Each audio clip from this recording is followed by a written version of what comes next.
Olá pessoal, tudo bem? Já vamos começar agora a lei. O último ponto que eu quero trazer, você vai ver que tudo isso que eu estou falando é indispensável para você entender a legislação. Tudo isso aqui não é enrolação não, tá? Eu estou criando uma base para que você realmente, ao estudar comigo a lei, já tenha os fundamentos necessários, tá? Vamos falar sobre o último fundamento, que é a hierarquia militar, tá ok? Hierarquia militar. Pessoal, o contexto militar tem dois fundamentos, a hierarquia e a disciplina. Tá? Elas são, então, a base institucional das Forças Armadas, sendo que a autoridade e a responsabilidade crescem à medida que você cresce com seu grau hierárquico. Então, quanto maior é o seu posto, como se você for um oficial, maior é a sua autoridade, mas também maior é a sua responsabilidade. A hierarquia militar é a ordenação da autoridade em níveis diferentes dentro da estrutura das Forças Armadas. A ordenação se faz por postos ou graduações e dentro de um mesmo posto ou graduação pela antiguidade, no posto ou na graduação. O posto, pessoal, é o grau hierárquico do oficial, conferido por ato do presidente da República ou do comandante da Marinha, do Exército ou da Aeronáutica, e esse posto ele é confirmado em um documento chamado Carta Patente, tá? A graduação, por outro lado, é o grau hierárquico da praça, conferida pela autoridade militar competente. Essa aqui, pessoal, é a organização das Forças Armadas no Brasil, tá ok? Aqui você tem os praças específicos, tá? De marinheiro, vamos pegar o Exército, tá? Como padrão. Depois você não precisa decorar isso aqui não, tá? Exceto, o que eu acho mais importante são a questão dos oficiais generais, porque lembra, né? Esses aqui são julgados pelo STM diretamente, não é isso? Eles têm foro por prerrogativa de função, tá? Aí você tem os praças, que são os militares aí abaixo dos oficiais. Só que antes dos oficiais subalternos, que são o primeiro grupo de oficiais, você tem esses praças especiais. Esses praças especiais aqui, na verdade, eles são alunos que passaram em concurso público e estão fazendo curso de formação de oficiais, tá? Então, durante esse período, eles são chamados de praças especiais, tá ok? Nós temos também os oficiais subalternos, tá? Primeiro e segundo tenente, os oficiais intermediários, capitão-tenente da Marinha, capitão no Exército e na Aeronáutica, os oficiais superiores, tá? E os oficiais generais. Então, esses caras aqui, ó, esses caras aqui que são os praças comuns, vamos chamar assim. Esses aqui são praças especiais e esses aqui são os oficiais. Então, esse cara aqui, por exemplo, ó, o posto dele é de segundo tenente. O desse aqui, por exemplo, o posto dele é de tenente-coronel. Esse aqui, por exemplo, a graduação dele é de terceiro sargento. Esse aqui, a graduação dele é de soldado, tá ok? Primeira classe. Bacana? E assim por diante, tá ok? Então, o local na hierarquia dos praças chama-se graduação. O local na hierarquia dos oficiais chama-se posto, tá ok? Bacana? Então, pronto. Agora a gente vai começar, depois de todos esses fundamentos, a estudar a Lei 8457 de 92. Ela organiza a Justiça Militar da União e regula o funcionamento dos seus serviços auxiliares. Você, que vai ser servidor aí da Justiça Militar, você vai fazer parte aqui, ó, dos serviços que auxiliarão a Justiça Militar. O objetivo máximo da Justiça Militar é julgar, né, aquilo que é de sua competência. Mas para que o STM, para que os juízes possam julgar os processos de sua competência, é necessário toda uma infraestrutura administrativa por trás deles. Não é isso? Você vai fazer parte dessa estrutura administrativa, prestando um serviço auxiliar à Justiça Militar. Tá bom? Vamos começar então, parte 1 da estrutura da Justiça Militar da União. Vamos falar sobre as disposições preliminares. Olha só, pessoal, são órgãos da Justiça Militar. Você viu que quando eu coloquei lá naquele nosso primeiro gráfico, eu coloquei de forma muito resumida. Agora a gente vai aprofundar um pouco mais, ok? A forma de organização da Justiça Militar. Você se lembra que eu coloquei apenas o STM, ok? E os juízes, né? Mais os conselhos, não é isso? Então aqui você tem o STM, bacana? Tem os conselhos de justiça e os juízes auditores. Pessoal, aqui fala de juízes auditores e juízes auditores substitutos. É porque a carreira do cara é assim, ó. O cara passa no concurso, ele é juiz, auditor, substituto. Depois que ele é promovido, ele se torna juiz auditor. O juiz auditor, ele é o responsável por uma auditoria militar, tá? Ele é o chefe dessa auditoria militar. O juiz auditor substituto é o que substitui e auxilia esse juiz auditor.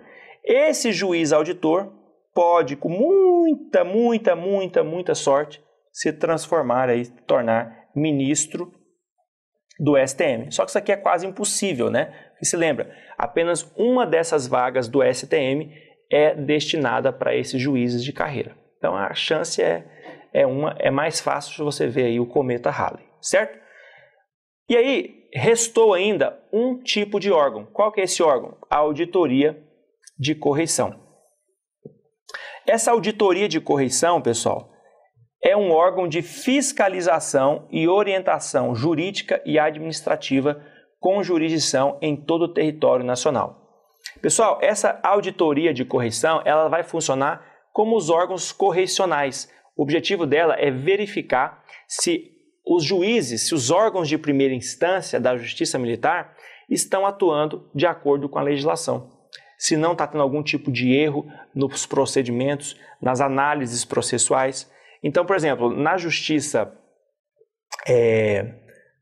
do Trabalho, por exemplo, você tem os corregedores, tá? Que são esses responsáveis por realizar essas correições.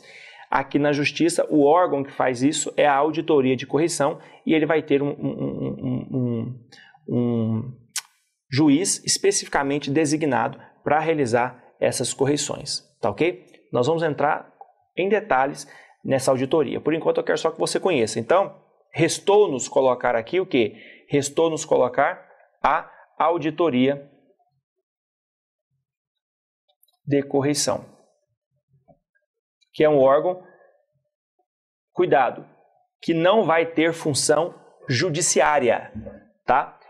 Esse órgão não vai julgar processos. Esse órgão aqui vai apenas fiscalizar e orientar os órgãos de primeira instância da Justiça Militar da União. Então, essa auditoria aqui, ela não julga processos, tudo bem? Essa auditoria, ela fiscaliza e orienta os órgãos de primeira instância, os juízes, as auditorias militares, tá bom? Então, primeira coisa que você tem que decorar isso aqui. É importantíssimo. Quais são os órgãos, de acordo com a lei, que compõem a Justiça Militar da União? O STM, a Auditoria de Correição, os Conselhos de Justiça, nós vamos ver que tem dois tipos de Conselho de Justiça, e os juízes auditores e juízes auditores substitutos. Tudo bem? Bacana. Outro ponto agora que é indispensável é sobre as circunscrições judiciárias. Você se lembra que eu disse que no nosso país nós temos 12 circunscrições judiciárias, tá? 12 circunscrições judiciárias. O Estado brasileiro, então, ele é organizado dessa forma. Eu peguei aqui, por exemplo, a 8ª circunscrição judiciária, só como exemplo para você, tá? Se você quiser conhecer todas, elas estão aqui, ó. Eu vou ler com você daqui a pouquinho. Mas aqui eu peguei para você entender que, por exemplo, a 8ª circunscrição judiciária, ela tem jurisdição sobre os estados do Pará, Amapá e Maranhão. Olha só, Pará, Amapá e Maranhão. Pessoal, é preciso decorar isso aqui? Sim. Quer que eu te mostre? CESP cobrou isso. Soldado do Exército que cometer crime militar no estado do Amapá deverá ser processado e julgado pela 12ª circunscrição judiciária? Não. O Amapá faz parte de qual circunscrição? 8ª. Então, você acertaria essa questão se você não soubesse isso? Não. Então, perceba que é preciso decorar isso aqui? Sim. Eu vou ler com você uma vez, não vou preocupar aqui em você decorar, porque você vai ter que fazer sozinho. Sozinho. Você vai ter que decorar isso aqui, tá? Então, olha só. Para efeito de administração da Justiça Militar, olha só, em tempo de paz, tá? É importante que você saiba que essa regra aqui é para tempo de paz. Então, em tempo de paz, o território nacional divide-se em 12 circunscrições judiciárias militares, tá? E aí, regra geral, em cada uma dessas circunscrições você vai ter uma auditoria militar. Primeira circunscrição é composta pelos estados do Rio de Janeiro e Espírito Santo. Segunda jurisdição, só o estado de São Paulo. Terceira jurisdição, só o estado do Rio Grande do Sul. A quarta, só Minas. Quinta, Paraná e Santa Catarina. Sexta, Bahia e Sergipe. Sétima, estados de Pernambuco, Rio Grande do Norte, Paraíba e Alagoas. Oitava, Pará, Amapá e Maranhão. Nona, Mato Grosso do Sul e Mato Grosso. 10ª, Ceará e Piauí. 11ª é o Distrito Federal, Goiás e Tocantins. E a 12ª, Amazonas, Acre, Roraima e Rondônia. Tá ok? Aí, pessoal, fica por sua responsabilidade depois decorar isso aí, tá ok? Bacana, eu coloquei aqui só esse exemplo. Se você quiser, entre no site lá do STM. Toda vez que você passa o mouse aqui, ele já te mostra qual é a circunscrição competente. Mas perceba que aqui já está dividido. Vou até colocar para você aqui, para você entender um pouco melhor. Por exemplo, aqui é a 8ª, né? Região, certo? Aqui, ó, essa aqui é a 11ª, que é Goiás, Tocantins e Distrito Federal, né? Temos aí Amazonas, Acre, Roraima e Rondônia, a 12ª aqui, ó. E assim por diante. Mato Grosso do Sul e Mato Grosso é a 9ª circunscrição, tá? E assim você vai, pessoal. Você pode colocar os números aí depois, se você quiser. Bacana? Beleza. Vamos agora tratar, pessoal, sobre aprofundarmos um pouco mais sobre o STM. O que esse capítulo aqui vai falar não é praticamente nada de novo, nada do que nós já não vimos na Constituição. Mas pela importância vale a pena a gente dar uma revisão e ele vai trazer algumas partes importantes, algumas disposições assim importantes que não estão previstas na Constituição Federal, tá? O artigo 3º, ele começa dizendo que o STM tem sede na capital federal, tá? Claro, todos os tribunais superiores têm sede aqui em Brasília, tá? A capital federal é Brasília, cuidado, tá? Capital federal não é Distrito Federal, Brasília. Mas ele tem jurisdição em todo o território nacional, tá? Cuidado. Apesar dele ter a sua sede, o prédio do STM está aqui em Brasília, tá? Mas ele tem jurisdição em todo o território nacional, o que significa dizer que qualquer decisão de um juiz de primeira instância da Justiça Militar, de um juiz auditor ou de um conselho, nas hipóteses previstas em lei, se couber recurso, esse recurso vai ser dirigido a quem? Ao STM. É isso que significa, ele tem jurisdição em todo o Estado, tá? Então, o Tribunal Superior Militar, o Superior Tribunal Militar tem sede em Brasília e jurisdição em todo o território nacional. Compõe-se de 15 ministros, como você já sabe, vitalícios, todos nomeados pelo Presidente da República, depois de aprovada a indicação pelo Senado Federal. Essa aprovação do Senado é por maioria absoluta, tá? Do Senado Federal. E aí, como é que funciona? 3 são da Marinha, 4 são do Exército, 3 são da Aeronáutica. Sempre você escolhe oficiais generais, tá? Lembra aqui, ó, que eu mostrei para vocês? Oficiais generais. Por isso que é importante você saber isso aqui, ó. Eu vou escolher esses ministros dentre o quê? Oficiais generais, tá? E os outros 5 são civis. Você já sabe que esses 5 ministros civis são escolhidos da seguinte forma. 3 deles são advogados de notório saber jurídico e conduta ilibada com mais de 10 anos de efetiva atividade profissional. E 2 desses 5, né, são um auditor, juiz auditor, né, e o outro membro do Ministério Público da Justiça Militar. Aqui, nós já falamos, é o que está na Constituição. Agora, o parágrafo 2º, ele traz uma observação interessante.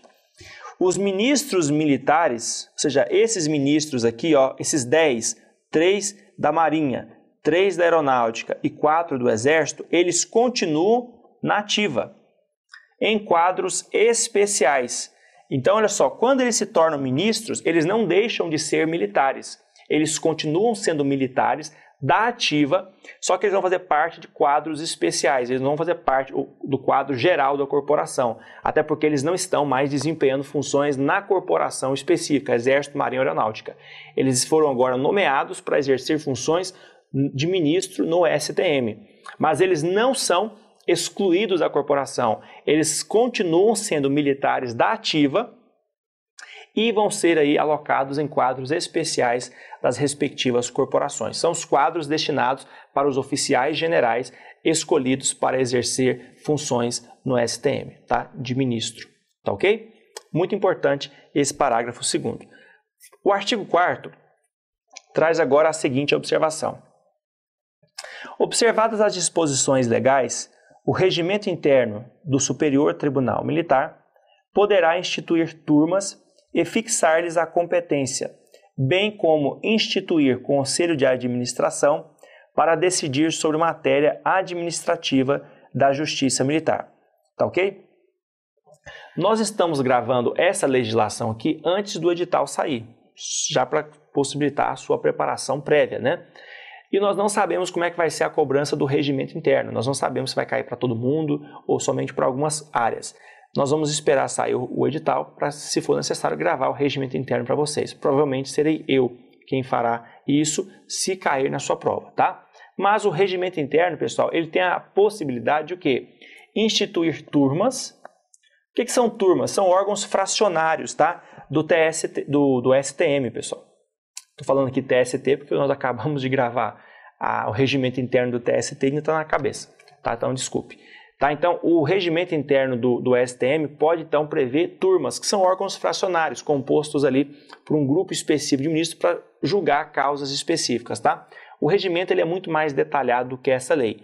Em nível de detalhamento, você tem a Constituição, depois essa lei e depois o regimento interno. Cada um ficando mais detalhado, mais específico. Tá? Então, essa lei aqui, apesar de ser bem mais detalhada do que a Constituição, é bem menos do que o regimento. Tá? Então, o regimento interno do STM pode sim instituir turmas, fixando-lhes as respectivas o quê? Competências. E também ele pode criar esse outro órgão aqui, ó, o Conselho de Administração. Esse Conselho de Administração ele vai ter uma competência específica para deliberar sobre matéria administrativa da Justiça Militar. Ou seja, esse Conselho de Administração não julga processos judiciais, tá, de competência da Justiça Militar. Quem pode julgar isso são as turmas, tá? As turmas podem, porque as turmas são órgãos judicantes, tá? Órgãos que julgam processos. O Conselho de Administração vai tratar apenas de assuntos administrativos de interesse da Justiça Militar. Esse Conselho de Administração, diz o parágrafo único, pessoal, ele será presidido pelo presidente do tribunal e integrado pelo vice-presidente e por mais 3 ministros, conforme dispuser o regimento. O regimento é que estabelece as regras para escolher esses 3 ministros, tá? Por enquanto você não precisa saber disso não. Bacana? Só precisa saber que esse conselho vai ter então 5 membros, né? O presidente, o vice-presidente e mais 3 ministros. Tá bom?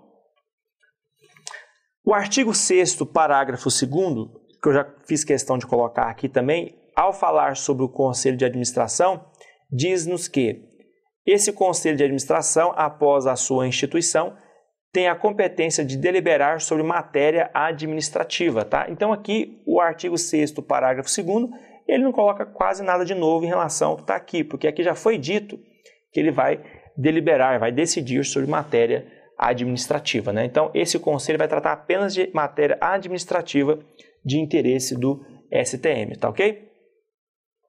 O artigo 5º estabelece também que é o regimento interno que tem competência, pessoal, para estabelecer o rito de eleição do presidente e vice-presidente do tribunal. Tá ok? Bacana, pessoal? Então, o regimento vai estabelecer as regras de como o presidente e o vice-presidente do STM serão escolhidos.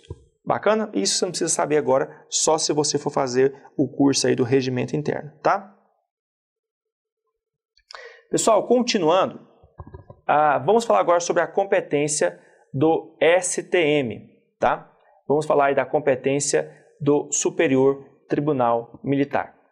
O artigo 6º, parágrafo 1º, diz o seguinte: o tribunal pode delegar competência a seu presidente para concessão de licenças, férias e outros afastamentos a magistrados de primeira instância e servidores que lhes sejam imediatamente vinculados, bem como para o provimento de cargos dos serviços auxiliares.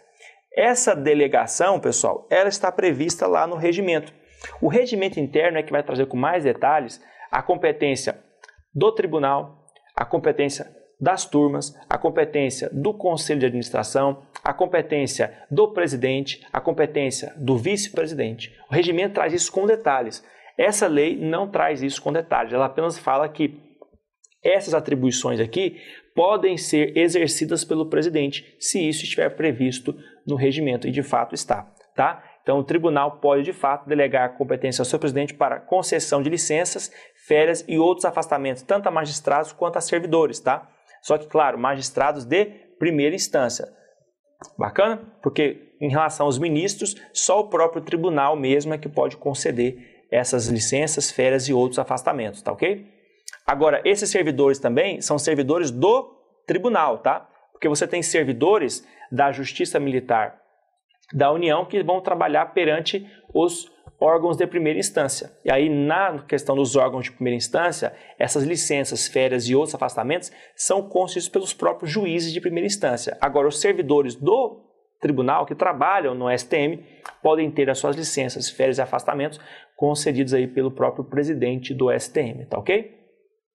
Além disso, o presidente também pode assumir a responsabilidade de prover os cargos dos serviços auxiliares. Daqui uns dias aí o nosso edital já estará na praça, ok? E de fato, quem vai estar encabeçando aí o provimento desses cargos, inclusive quem vai te dar nomeação, será o presidente do STM, tá ok? Parágrafo 3º e 4º, pessoal, eu ainda coloco aqui, antes de nós vermos as competências, que nós vamos ver já já, eu quero colocar duas regras para vocês, tá? Nós vamos ver aqui que o artigo 6º, ele traz as diversas competências do STM. E tá vendo que algumas estão em vermelho? Essas que estão em vermelho, pessoal, elas precisam de 2/3 dos membros do tribunal para julgar essas hipóteses, tá? Então, 2/3 do tribunal. 2/3 de 15 dá quanto, pessoal? 10. Então, eu preciso de 10 votos aqui, ó, para decidir esses assuntos que estarão em vermelho, tá? Outra observação importante, o parágrafo 4º, diz que as decisões do tribunal judiciais e administrativas são tomadas por maioria de votos, com a presença de, no mínimo, 8 ministros, dos quais pelo menos 4 militares e 2 civis, salvo o quórum especial exigido em lei, tá? Então, olha só, o parágrafo 3º diz que essas em vermelho, tá? Essas em vermelho precisam de 2/3 dos votos dos membros do tribunal, tá? Agora, a regra, parágrafo 4º, estabelece que as decisões do tribunal, sejam elas judiciais e também as administrativas, são tomadas pelo voto da maioria dos que estão no tribunal. Só que devem estar presentes no mínimo 8 ministros. 8 ministros. Então, o quórum mínimo para que haja uma decisão no STM é de 8 ministros. Então, para que eu tome uma decisão, regra geral, no STM, devem estar presentes 8 ministros. Destes 8, pelo menos 4 militares e pelo menos 2 civis. Tá? Pelo menos 2 civis e pelo menos 4 militares. Tá ok? E aí, na regra geral, o voto é voto da maioria, desde que esteja presente o quórum mínimo. Então, por exemplo, eu estou julgando uma causa aí comum, tá? Uma causa que não precisa de quórum especial. Uma causa, regra geral. Essa aqui é o quê? A regra geral, certo? Vamos supor que eu estou aí em uma sessão, eu estou com 6 ministros militares, 6 ministros militares e 4 civis. Pergunta, eu atendi o quórum mínimo? Eu tenho pelo menos 8 ministros e pelo menos 4 são militares e 2 civis? Sim, eu tenho no total 10 ministros e 6 são militares e 4 são civis. Para que o STM, nessa hipótese, tome uma decisão, preciso de quantos votos? O voto da maioria. Maioria dos 10. No caso aqui, preciso de 6 votos. Maioria é 50% mais 1. 10, né? Divide por 2, dá 5. Mais 1 dá 6. Se o número for ímpar, vamos supor aqui, ó, olha só, vamos supor que tivesse aqui 6 militares e 5 civis. Como é que eu calcularia? Como é que eu calcularia aqui a maioria? Como é que eu calcularia aqui a maioria? Você tem 11, ok? Você divide por 2. 11 dividido por 2, gente, tá difícil para pagar isso aqui. 11 dividido por 2 dá 5,5, não é isso? Você só arredonda para o próximo número inteiro. No caso, com 11 também a maioria seria 6. Tá ok? Porque quando o número dá repartido assim, ó, dá fracionário, você vai apenas arredondar para o próximo inteiro. É assim que você calcula a maioria. Tá ok? Então essa aqui é a regra geral. Mas nós vamos ver no próximo bloco que em algumas circunstâncias eu preciso de 2/3 dos membros, tá? Presente. Então eu preciso de pelo menos 10 membros presentes para que haja o julgamento de algumas situações, tá? Isso eu vou te mostrar no próximo bloco. Até mais.